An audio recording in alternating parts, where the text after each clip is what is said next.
front of there, doesn't it? Okay, we have another yellow one that actually does us another favour because there's a daisy shape here, so by putting these little marks here that we suggest the yellow flower and create a daisy shape.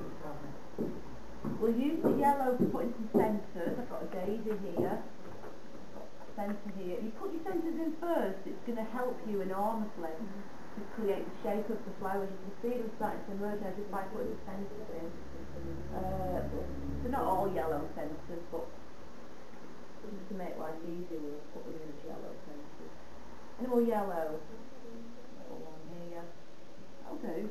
One on the floor. Oh yes, would you be on the ball? Right, let's go for the pinks now. It might run into that yellow, but that's kind of exciting, and that I won't let. Okay, let's just start to put the shapes in.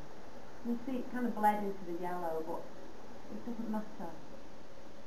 It's just going for basic shapes.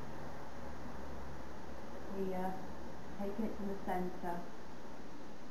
Again, almost drawing with the brush. Allowing colours to bleed together and not getting too hung up about that.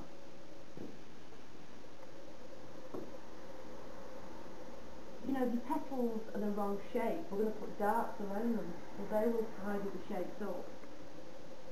There's another one. Nice shape. And that's on this side. Again, you'll notice that I've, missed a few out. If I put those petals in front of the daisy shape, and I get to create the daisy shape starting to take a bit of shape now, even though I've not actually painted it. A nice red one here, but we'll put a few petals. I can see a few petals. And there's on that side.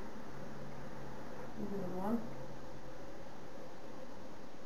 Makes a change from landscapes, doesn't it? Something a bit different.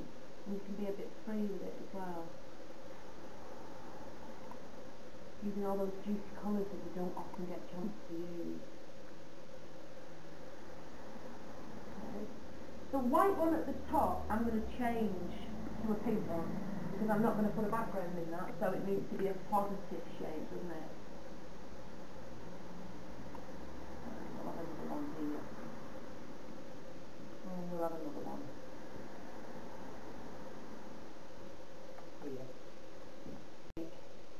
And I'll take some of those reds. I think it looks too easy.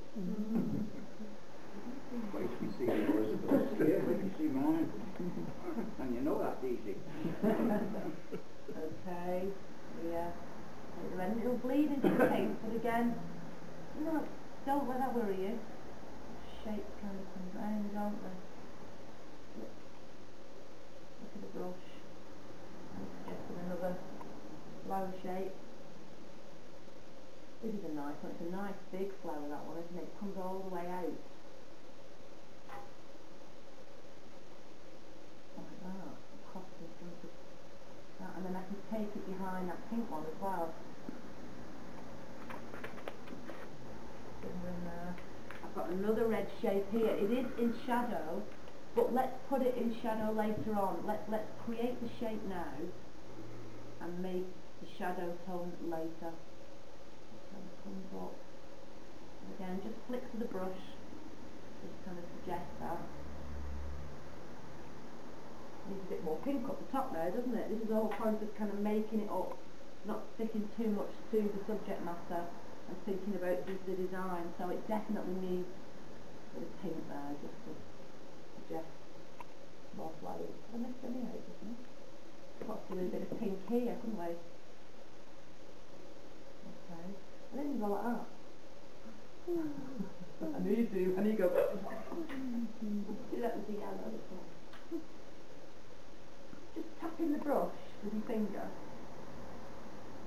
It's just going to give a bit of life to it, and it's also splashing into the wet paint as well. But again, it's kind of exciting though. There are no greens as such, but I'm going to introduce just a couple of greens. I'll use the Windsor Blue and a little bit of cadmium. And what I'll do is I'll just maybe suggest a few strokes. I have got some greens, obviously, because I've got greens that will formed the stems for these, but what I might do is just take a few shapes. You see what I mean about the composition of the photograph? It's got a really dark cast shadow as well, so I won't be too heavy with that. It's like looking at the tonal value. If that was in black and white, you know, judge that tone by that. Is that stronger than that? Yes, it is. So when you're mixing your colours and your shadow colour, you know that one has to be lighter than the other one. So this one has to be lighter. We'll put that in. And down. Just creating that shape and round to meet that flower shape. I know we've made that bit up a bit. And following the shape as well of the object with the shadow. Okay, we've got a few little shadow shapes on the top of that as well. And then I'll soften it up. Maybe even include a bit of colour in that just to break it up, even a bit of yellow. And then soften that. Create a shadow on a yellow is quite difficult. What you're doing is mixing a stronger, darker tone of yellow, which isn't that easy. So what I suggest is make life easy for yourself and stick to your shadow colour, which is the cobalt or the ultramarine blue and a bit of red. Okay. By putting in this shadow, I get to emphasise the shape of these petals here. Now the shadow doesn't come all the way along, it's only around the top of that.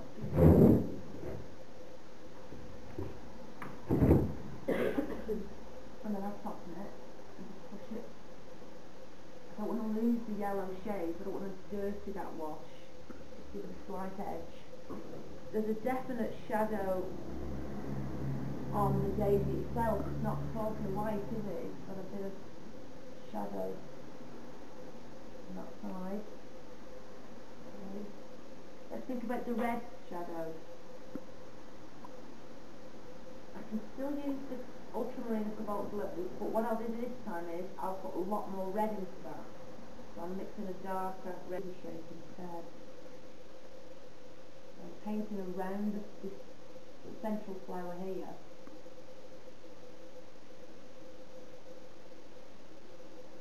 And then taking that shadow tone off. Perhaps you might lose a few petals in the process, but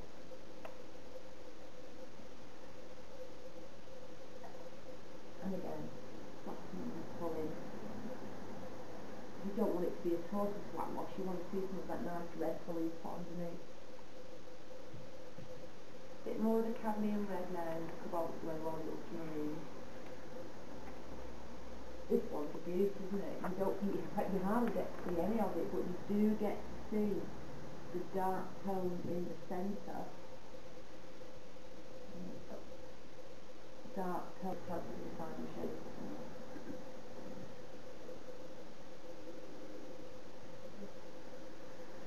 That shadow colour with the red.